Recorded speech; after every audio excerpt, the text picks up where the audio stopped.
là, c'est ce qui fait à ce que ces gens-là arrivent à nous humilier. Vous pensez que c'est ça vraiment la raison? D'autres pays, là, comme que vous avez cité le Rwanda, ne font pas la politique de la main tendue? Ou carrément c'est à cause de notre gentillesse, comme le veut cette hospitalité, cette gentillesse-là. Oui. Mais vous décrivez aujourd'hui la gentillesse. Il n'y a qu'au Congo où vous évoquez plus le droit international. Ces droits internationaux-là n'existent que dans les têtes des pays faibles. En soi, les droits internationaux n'existent pas. Pour preuve, Kinshasa a bénéficié de 2 arrêts condamnant l'Ouganda a payé à la République démocratique plus de 10 milliards de dollars. 50 milliards. 10 000. À ma connaissance, c'était 10 milliards. Non, c'est moi. C'est 10 milliards. Et jusqu'à ce jour, Kampala ne s'est pas encore exécuté. Et il n'y a pas de mécanisme de contrainte en droit international. C'est un monde. Vous allez parler, la parole est celui qui est fort est respecté, celui qui n'est pas fort. Donc vous voulez dire que nous ne sommes pas forts? Mais non, les cas sont les gens. Joël, est-ce c'est vrai que nous ne sommes pas forts? C'est pourquoi les diplomates se permettent de dire n'importe quoi sur notre sol? Non, il faut. J'ai dit ceci, que avec l'évolution du monde, la notion de la souveraineté doit être beaucoup plus relativisée. Ça veut dire quoi? Si vous êtes dans un monde où vous ne pouvez pas dépendre, aujourd'hui, par exemple, parlons de la souveraineté, il y a les États-Unis d'Amérique qui sont allés extirper un citoyen dans un pays, les tuant, l'emportant, à l'insu de l'espace territorial a été violé, l'espace aérien a été violé, et on a pris Oussama Ben Laden, on est allé l'enterrer on ne sait où, jusqu'à aujourd'hui. Donc ça veut dire, à un moment donné, la notion de la souveraineté doit être relativisée au regard de l'évolution du monde, parce que nous nous trouvons aujourd'hui dans un village planétaire. Nous sommes en train d'organiser les élections aujourd'hui. Nous sommes incapables de les organiser seuls. Nous sommes incapables de les organiser seuls. Nous avons besoin de l'appui de celui-là ou de cet autre. C'est en fonction un peu de cette amitié, de cette considération. C'est ce que Nico venait de dire, que autant que nous tendons la main à ce genre-là, il faudrait... Vous ne pouvez pas refuser à quelqu'un qui vous a marié de ne pas vous donner les ordres dans votre propre maison. À un moment donné, il faudrait que l'on se mette au-dessus, et la main qui donne a toujours été au-dessus. Non, vous voulez dire qu'au nom de la coopération, la RDC ne donne rien à la Belgique? Ce n'est pas ce que moi j'ai dit. Parce que vous avez tendance à dire que c'est nous qui tirons profit. Non, en tout cas, jusqu'à preuve du contraire, pour l'instant, c'est nous qui en tirons profit. Et les Belges n'en tirent pas profit? Pour l'instant. Pendant les 80 ans de la colonisation, oui. Même jusqu'à aujourd'hui. Nous les avons aidés à bâtir leur nation. Mais dire qu'aujourd'hui que la coopération belge ne fait rien au Congo, en tout cas là, c'est vraiment aller trop loin. Ils nous restituent ceux qui nous ont pillés. Ils restituent ceux qui nous ont pillés. Ils nous restituent ceux qui nous ont pillés. Aujourd'hui, pour avoir les dirigeants chez nous, je crois qu'il y en a qui vont s'incliner devant les autorités belges. Voilà. Alors, il y a des choses qui ne peuvent pas se dire à haute voix, très cher confrère. Alors, c'est là où je dis, autant il est recommandé aux autorités belges d'avoir un langage diplomatique ou courtois vis-à-vis des autorités congolaises, autant il est demandé aux autorités congolaises d'éviter des réactions épidermiques. C'est là où moi je n'ai jamais été d'accord avec Lumumba. Parce qu'il n'a pas été inscrit dans l'ordre protocolaire de ceux qui devaient prononcer les discours. Mais son discours, les réactions épidermiques, s'il vous plaît, j'assume mes propos. J'assume mes propos. Est-ce que je peux terminer? C'est-à-dire, j'assume mes propos. Je n'ai jamais été d'accord avec Lumumba et jamais je ne serai d'accord avec lui parce qu'il n'était pas inscrit dans l'ordre protocolaire des discours qui devaient être prononcés, et les discours quand même devaient être regardés au vu de l'événement du jour. Mais il est allé au-delà. Autant il est recommandé aux autorités belges, n'est-ce pas, vous voulez que la colonisation continue? Non. Parce que c'est ces discours de Lumumba qui a révolutionné les choses, qui a permis aux Congolais de se réveiller. Est-ce que j'ai pu terminer ma phrase? Je disais, autant il est demandé aux autorités belges d'avoir des gants diplomatiques à leur main lorsqu'ils doivent toucher les autorités congolaises, autant il est demandé aux autorités congolaises d'avoir un peu... d'éviter les réactions épidermiques. Voilà. J'ai lu la lettre et puis une petite mise au point. Le ministre a signé la lettre en tant qu'individu.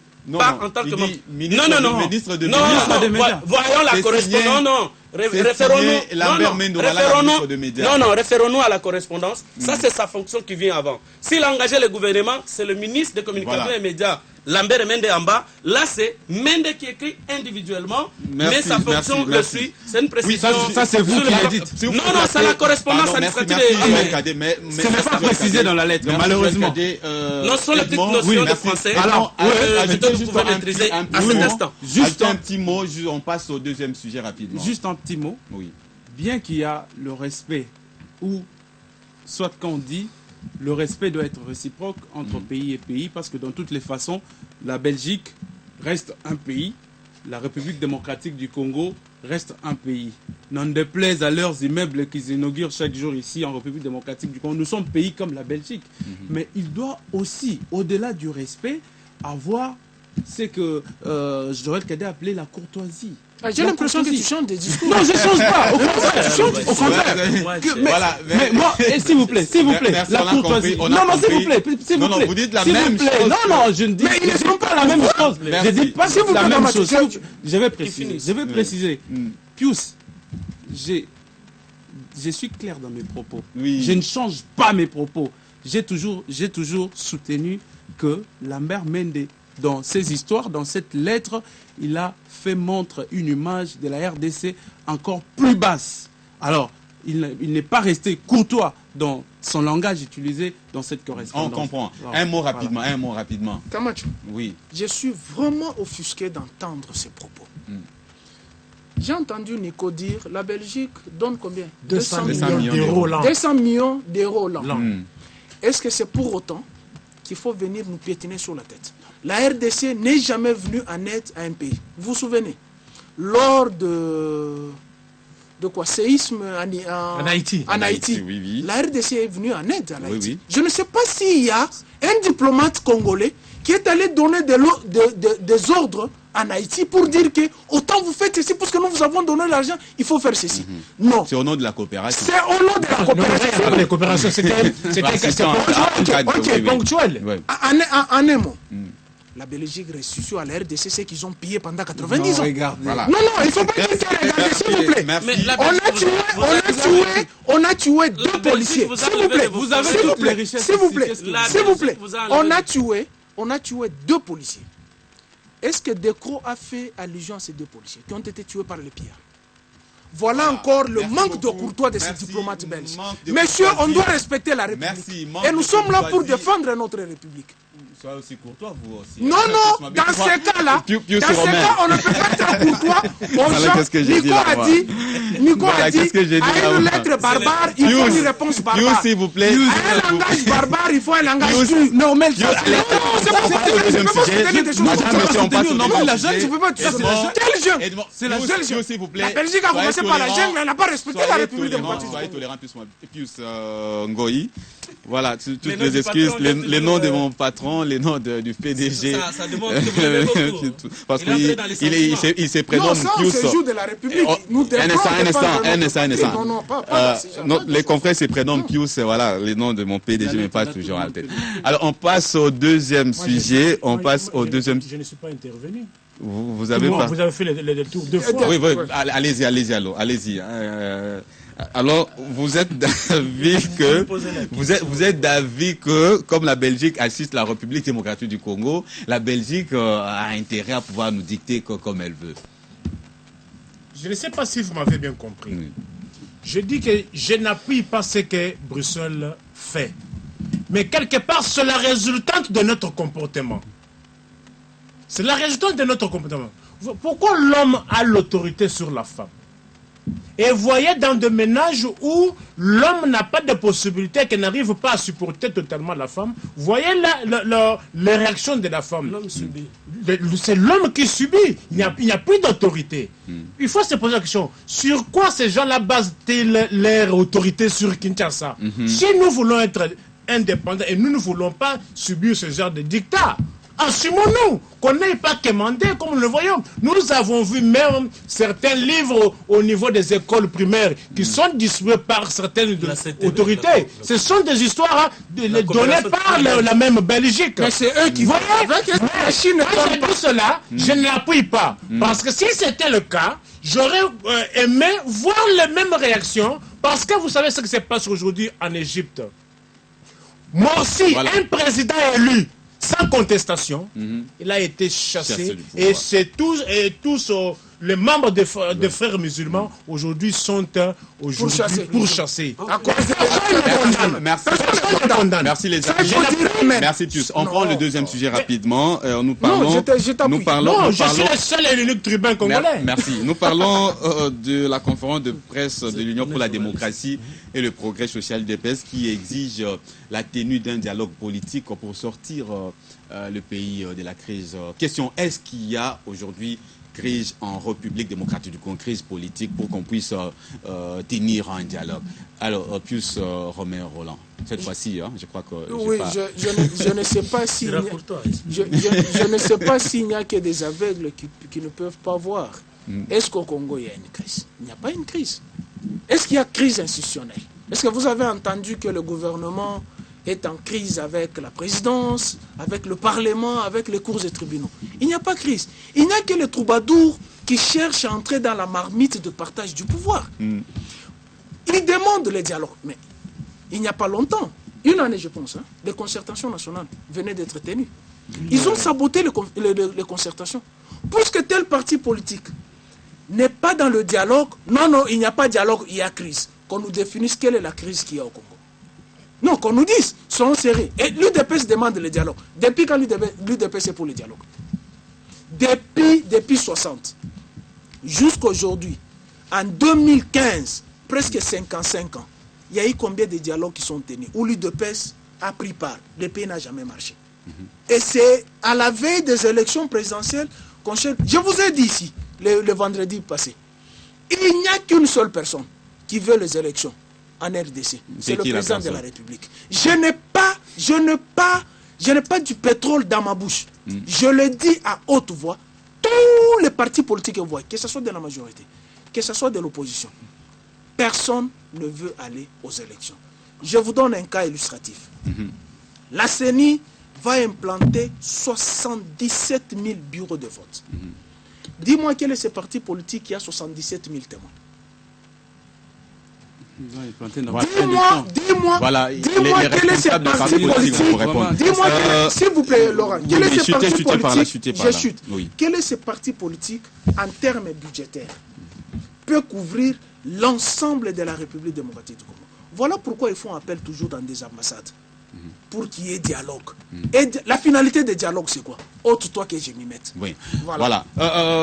Nico Faimbika, est-ce que vous pensez qu'aujourd'hui, le dialogue est opportun à l'étape où nous sommes? On se prépare pour les élections et c'est le moment que l'UDPS a choisi pour exiger ou réclamer la tenue à Kinshasa d'un dialogue politique de 40 participants. Les partis de Tshisekedi a même précisé les nombres, la date, les nombres de participants, 40, c'est comme si 20 UDPS est allié, 20 majorités alliées. Votre réaction, Nico Faimbika? Est-ce qu'il y a opportunité aujourd'hui de tenir un dialogue politique au Congo? Avec 40 participants. S'il vous plaît, fidèle, c'est avec ahurissement et consternation que j'entends ce genre d'histoire encore au mois de février 2015. Je suis en train de me poser la question, que deviendraient tous les membres de l'UDPS qui ont sacrifié toute leur vie pour ce parti politique-là, qui aiment bien, châtient bien, mais ça me fait mal. À chaque fois qu'il y a élection, on doit toujours évoquer des alibis, on doit toujours prétexter. Que veut l'UDPS? Parce que maintenant, ce n'est plus l'heure de langage de bois. N'en déplaise aux fanatiques, aux envoûtés et aux ensourcés. Je l'ai dit parce que les gens ont souffert. Les gens ont reposé leur espoir à l'UDPS. Mais le spectacle auquel nous sommes en train d'assister, il est désolant. Et c'est une déception. C'est pour cela que j'avais demandé à ce que le Congolais soit déprogrammé puis reprogrammé et qu'on lance l'opération de désenvoûtement. Je ne peux pas me comprendre. Et qui est envoûté? Parce que cette fois-ci, en 2006, si on a parlé du MLC et de Jean-Pierre Bemba dans ce pays, et celui qui a beaucoup exploité l'absence de l'UDPS, c'était le MLC et Jean-Pierre Bemba. Si on ne fait pas des analyses, il y a des gens qui ont dit, sans l'UDPS, il n'y aura pas élection. il y a eu ça n'a pas empêché Sabiloum de diriger. Et ça n'a pas empêché de gérer notre argent. Parce que les gens pensent que l'argent qui est géré, c'est l'argent d'un seul camp. C'est notre argent, nous tous. Dans les unités que nous achetons, air est dans la source. Dans le coca que tu peux prendre là, air est dans la source.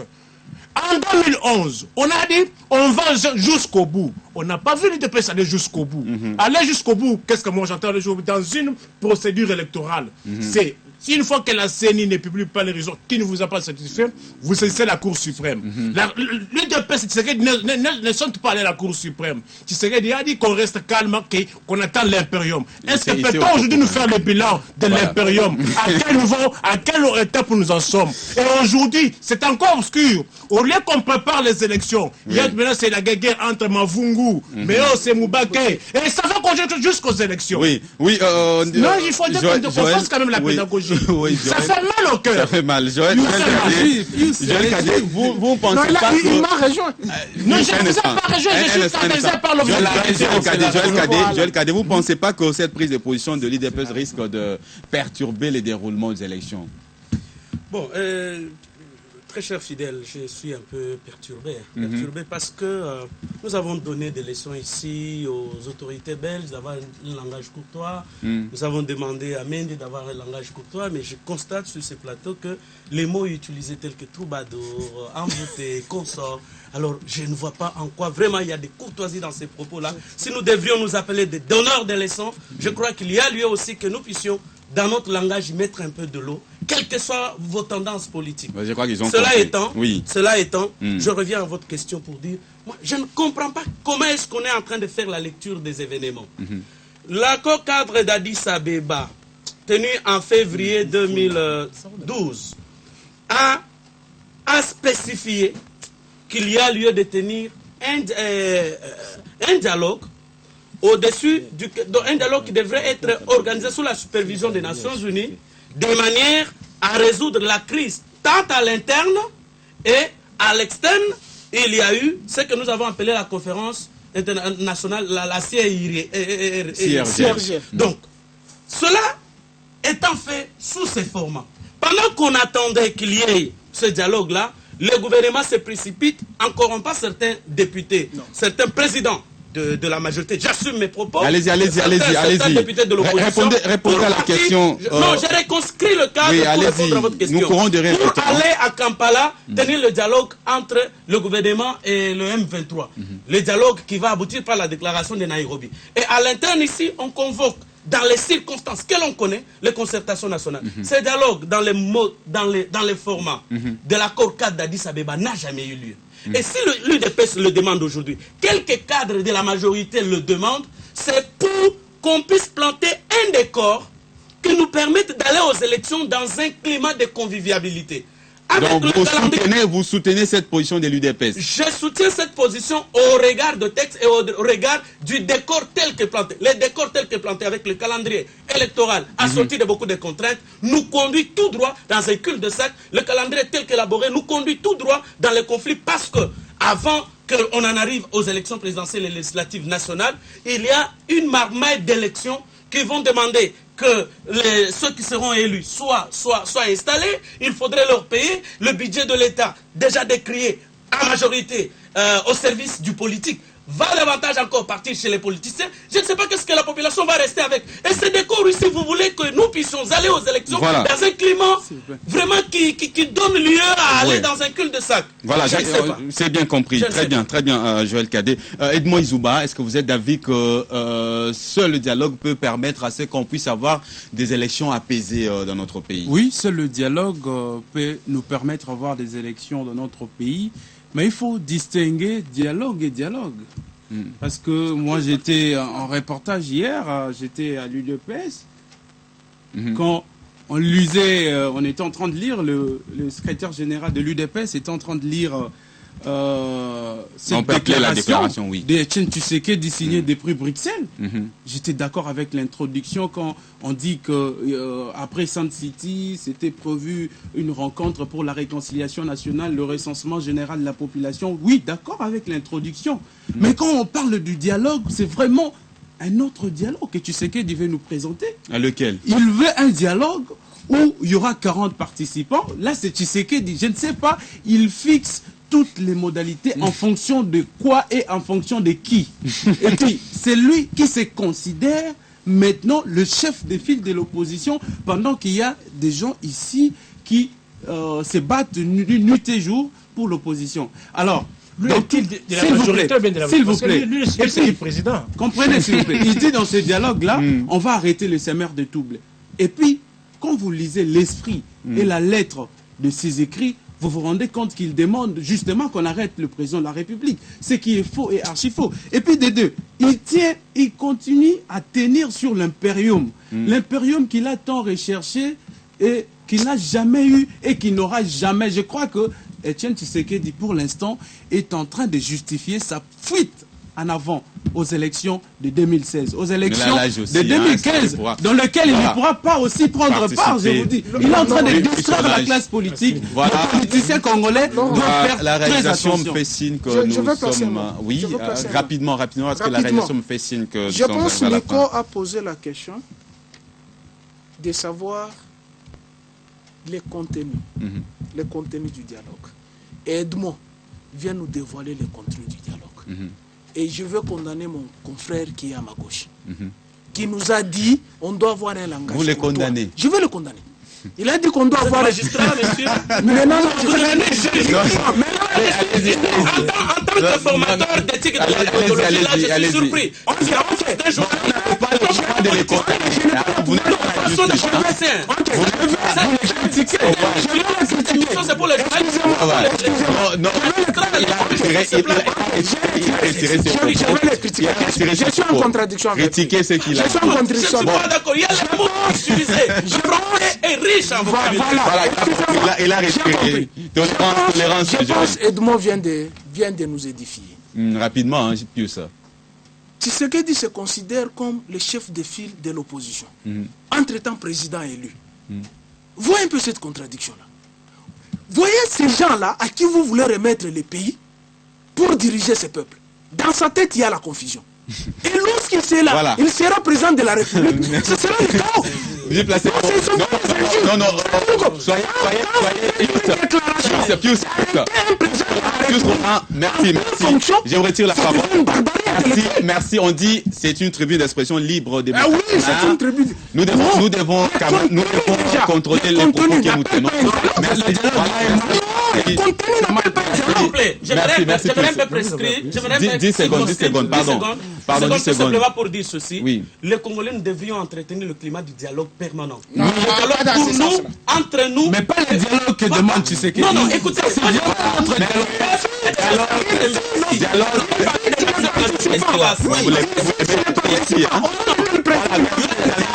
doit être permanent au sein de la majorité, au sein de l'opposition. Évitez les injures. Non, c'est S'il vous plaît. Là, dans sa tête, la confusion. s'il vous plaît. C'est moi qui dirige le débat. Pius, Joël, s'il vous plaît, c'est moi. Pardon. Allez, je pose une question. Chacun de vous, s'il vous plaît, Joël, chacun de vous a 30 secondes pour conclure l'émission. Voilà que j'ai compris que le sujet est vraiment intéressant, qu'on ne saura pas tout terminer. La rédaction m'accorde 2 minutes et 30 secondes chacun conclure l'émission. On regarde tout ce que nous avons abordé comme sujet aujourd'hui. Rapidement, Edmond Izou. Alors, ce que je peux donner comme ma conclusion, c'est que la population congolaise doit savoir que nous sommes en train de passer une période sensible, la période des élections, et qu'il y a beaucoup de discours démagogiques, il y a trop de blabla qui se passe, et vraiment la population doit discerner avant d'agir. Discerner avant d'agir. De répondre à quelqu'un appel à la... Merci. Joël. Je conseille, je répète ce que Nazem a dit dans notre journal, la sagesse. Vous l'aimez trop, hein? Exige. Nazem, là, vous l'aimez trop, hein, parce qu'à chaque numéro, vous les citez, hein. Donc, la sagesse exige qu'au sein de la majorité aujourd'hui, où on sent vraiment qu'elle est vraiment en débandade, qu'il y ait dialogue pour traiter des sujets qui fassent. Au sein de l'opposition, où on sait également qu'il y a des bandades, qu'il y ait dialogue pour décrisper la situation. Voilà. Et entre l'opposition et la majorité, que les dialogues soient vraiment permanents. Ça ferait du bien qu'on voit par exemple aujourd'hui le chef de l'État faire les gestes qu'il avait posés en 2007. Allez par exemple chez Kamere, allez chez Fayoulou. Allez, Nico Faye-Mbikaï. Ce n'est pas pour se partager le pouvoir. Merci, Nico Faye-Mbikaï. Lorsque Samidi vous posa l'acte d'aller voir Bemba en 2007, quelques temps après, nous connaissons la suite. Et pour revenir à ce que... Allez, 10 secondes, oui. J'aimerais demander, j'ai du mal pour ceux-là qui ont souffert pour l'UDPS. Oui. Qu'on révolutionne les choses. Notamment vous-même. Qu'on voit les choses autrement. Non, vous avez demandé aux amis d'être courtois. Ça, c'est aussi... Oui, Pius... Il m'a perturbé. Et pourtant, il vous demandait d'être courtois ici. Le docteur de leçon lui-même est tombé. Ok, je vais conclure par rapport aux deux sujets que nous avons. Oui, rapidement, 10 secondes. Premièrement, je vais dire à nos amis belges de respecter la souveraineté d'un État. D'avoir un langage courtois. S'il ne veut pas avoir la réponse du berger à la bergère, il faut que la Belgique commence d'abord par respecter la République démocratique. Ça, c'est un. Deuxièmement, l'UDPS, rapidement. En ce qui concerne l'UDPS, j'ai rejoint la voix de mon frère Nico. On doit désenvoûter beaucoup de gens. Merci. Le dialogue, c'est vrai, il faut le tenir. Mais je ne vois pas, je veux me référer aux autres États souverains, je ne vois pas un problème entre au niveau du sommet de la France, que le Parti Socialiste et l'UMP aient dialogué. Il faut d'abord que l'opposition mette les choses ensemble dans leur limite. On est au-delà du temps nous imparti. Voilà, madame, monsieur, vous avez compris que le débat était vif aujourd'hui, hein, mais les temps nous fait défaut. Nous allons revenir le vendredi prochain. Madame, monsieur, c'est la fin donc de cette émission, de ce numéro de votre magazine Entre vos lignes, qui a eu l'honneur et le privilège de recevoir cet après-midi, hein, Joël Kadidanga, il est de Impact Tennis, merci d'être venu. Pius Roland du journal L'Avenir, merci d'être venu. Edmond Izouba de Vénus FM 89.7 et Nico Faye-Mbikaï de Top Media. Merci. Madame, monsieur, merci à vous également de nous avoir suivis. D'ici là, portez-vous bien et bon week-end à toutes et à tous. Au revoir. Au revoir.